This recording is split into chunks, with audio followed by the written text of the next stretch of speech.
BA first year compulsory Hindi में सूरदास के पद को हमें लेना है। दूसरा जो पद है उसको मैं पढ़ूंगी। जा पर दीना नाथ ढरो सोही कुलीन बड़ सुंदर सोही जिहि पर कृपा करे। कौन विभीषण रंक निशाचर हरि हसि छत्र धरे। राजा कौन बड़ो रावंते गर्भ ही गर्भ भरे। रंकब कौन सुदामाहूँ ते आप समान करे। अधम कौन है अजा मिलते जप तह जात डरे। कौन विरक्त अधिक नारद ते निसिदिन भ्रमत फिरे। जोगी कौन बड़ो शंकर ते ताको काम छरे। अधिक कुरूप कौन कुबिजा ते हरिपति पाई बरे। अधिक स्वरूप कौन सीता ते जन्म वियोग भरे। यह गति मति जाने नहीं कोई किहि रस रसिक ढरे। सूरदास भगवंत भजन बिनु फिरि फिरि जटर जरे। तो यहाँ पर जो है सूरदास इन पदों में कहते हैं कि जिन पर दीनानाथ की ईश्वर की कृपा दृष्टि होगी तो उनमें कैसे परिवर्तन होगा, उनका जीवन कैसे सुंदर होगा। जिन पे सुंदर भी होगा कुलीन भी होगा, उनसे अच्छा कोई हो ही नहीं सकता जिन पर ईश्वर की कृपा दृष्टि होगी, कृपा दृष्टि।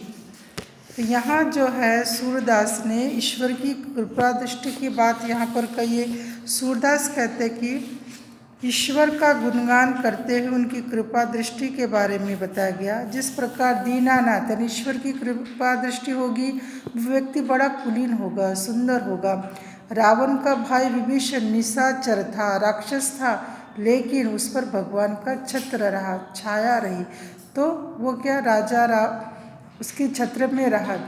विभीषण निशाचर था माने राक्षस था, भगवान के छत्र में रहा।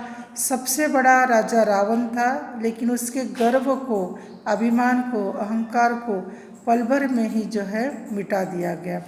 सुदामा से गरीब कोई था ही नहीं, लेकिन कृष्ण ने सुदामा को भी क्या किया, अपने बराबर का बना लिया।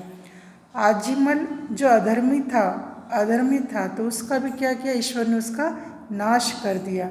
सबसे बड़ा वैरागी कौन है, फिर सबसे विरक्त भाव रखने वाला कौन है, तो भगवान नारद है, जो रोज भ्रमण करते हैं। वैराग्य भाव उनमें कहीं पर एक जगह टिकते नहीं, भ्रमण करने वाले कौन है, तो भगवान नारद है।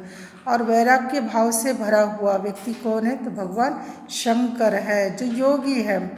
फिर यहाँ पे सूरदास कहते हैं कि सबसे कुरूप कौन थी, तो कुबिजा थी, कुबिजा। तो यहाँ पे कृष्ण ने क्या किया, उन पर अपनी कृपा दृष्टि बनाई और कुबिजा ने जो है उन्हें अपना पति माना। तो उनसे स्वरूप, उनसे सुंदर कोई था ही नहीं। और आगे सूरदास कहते हैं कि सबसे सुंदर कौन थी, तो सीता थी। इतनी सुंदर होने पर भी सीता को आजीवन क्या झेलना पड़ा, वैराग्य झेलना पड़ा, वियोग झेलना पड़ा। ये सारी बातें मनुष्य को मान लेनी चाहिए। सूरदास कहते हैं भगवान की भक्ति भजन हमें हृदय से करनी चाहिए। भगवान की जिन पर कृपा दृष्टि होगी उनका जीवन सुंदर होगा, कुलीन होगा। ये बात यहाँ पे जो है सूरदास ने इस पद में की है। जो शेष पद है उसे हम कर लेंगे।